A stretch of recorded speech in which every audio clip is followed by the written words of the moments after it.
민사집행법은 채권자의 정당한 권리를 실현하는 마지막 열쇠입니다. 법원의 판결이나 집행권한이 있더라도 실제로 채무자가 변제를 거부하거나 이행하지 않는다면 무용지물이 될 수 있습니다. 이때 민사집행법은 국가가 강제력을 동원하여 권리를 실현할 수 있도록 보장하는 역할을 합니다. 채권자는 정당한 권리를 행사할 수 있도록 보호받고 채무자는 부당한 피해를 입지 않도록 절차가 공정하게 운영되며 모든 사람은 법을 통해 권리를 회복할 수 있습니다. 이처럼 민사집행법은 법적 권리의 실질적 보장을 위한 최종적인 장치라는 점에서 우리 사회에서 반드시 필요한 제도입니다. 민사집행법의 체계와 주요 내용에 대해 설명드리겠습니다. 먼저 제1편 총칙에서는 민사집행법의 목적과 기본 원칙, 그리고 집행을 담당하는 기관, 집행관 및 법원 등에 대해 규정하고 있습니다. 즉, 민사집행이 이루어지는 법적 기반을 정리한 부분입니다. 다음으로 제2편 강제집행에서는 강제집행의 절차와 요건을 다루고 있습니다. 제1장 총칙에서는 강제집행을 개시하기 위한 요건, 즉 집행권한의 필요성과 집행법원의 관할 등에 대해 설명합니다. 제2장 금전채권에 기초한 강제집행에서는 채권자가 금전채권을 집행하기 위해 필요한 절차를 규정하고 있습니다.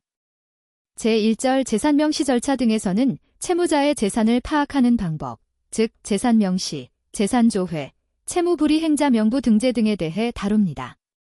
제2절 부동산에 대한 강제집행에서는 부동산 강제경매 및 강제관리 절차를 규정하고 있습니다. 제3절 선박 등에 대한 강제집행에서는 선박, 항공기, 자동차 등 특정 동산에 대한 강제집행 절차를 설명합니다. 제4절 동산에 대한 강제집행에서는 채무자의 동산을 압류 매각하여 금전채권을 변제하는 절차를 규정하고 있습니다.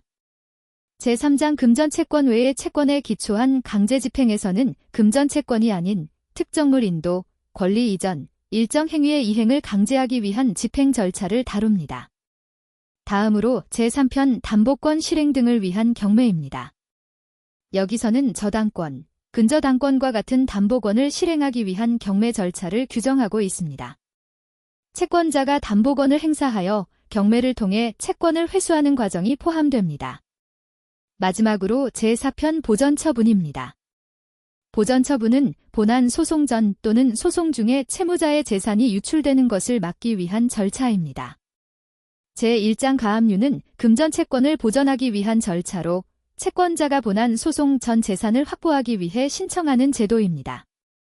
제2장 가처분은 금전채권 이외의 권리를 보전하는 절차로 예를 들어 부동산 등기 이전을 방지하거나 특정 행위를 금지하는 내용이 포함됩니다. 이처럼 민사집행 절차는 조문이 곧 집행의 실무와 판례의 출발점이기에 절차의 지도이자 집행의 설계도라고 할 수 있습니다.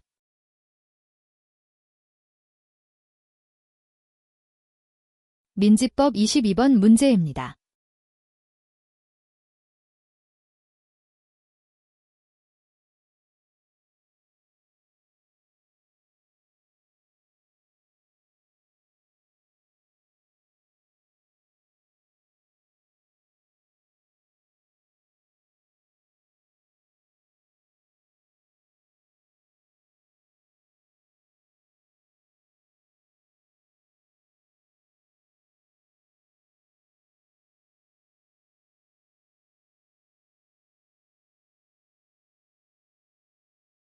이번 시간에는 보험자들 사이의 구상금 청구 사건에 대한 판례를 설명드리도록 하겠습니다.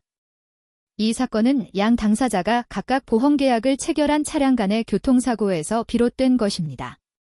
원고 보험 주식회사는 원고 차량의 보험자이며 피고인 보험 주식회사는 피고 차량의 보험자입니다.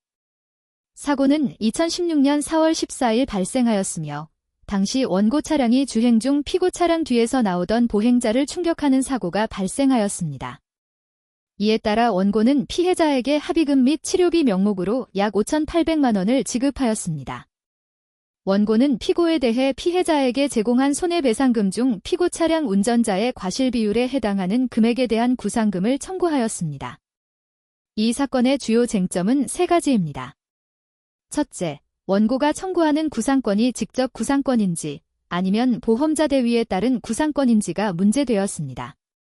둘째, 이에 따라 적용되는 소멸시효 기간이 5년인지 10년인지가 쟁점이 되었고, 셋째, 원고가 소를 제기함으로써 시효가 중단되는지 여부가 쟁점이 되었습니다. 원심은 원고의 청구를 보험자의 직접 구상권으로 보았습니다. 이에 따라 이를 보조적 상행위로 인한 채권으로 판단하여 소멸시효는 5년이라고 판단하였고, 그 결과 2018년 2월 3일 이전에 지급된 금액에 대한 구상금 채권은 시효로 소멸되었다고 보았습니다. 이에 대한 대법원의 판단입니다. 대법원은 원고의 청구가 직접 구상권이 아닌 보험자 대위 상법 제682조에 따른 구상권이라고 보았습니다. 이 경우에는 일반 민사채권에 해당하므로 소멸시효는 10년, 그리고 기산점은 실제 손해배상금을 지급한 날이라고 명확히 하였습니다. 따라서 원고가 2023년 2월 3일에 소를 제기한 이상 지급일로부터 10년이 지나지 않았으므로 이로 인해 시효는 중단되었다고 판단했습니다. 결국 원심이 청구권의 성격을 잘못 이해하고 시효 법리를 오해함으로써 판결에 영향을 미쳤다고 판단한 것입니다.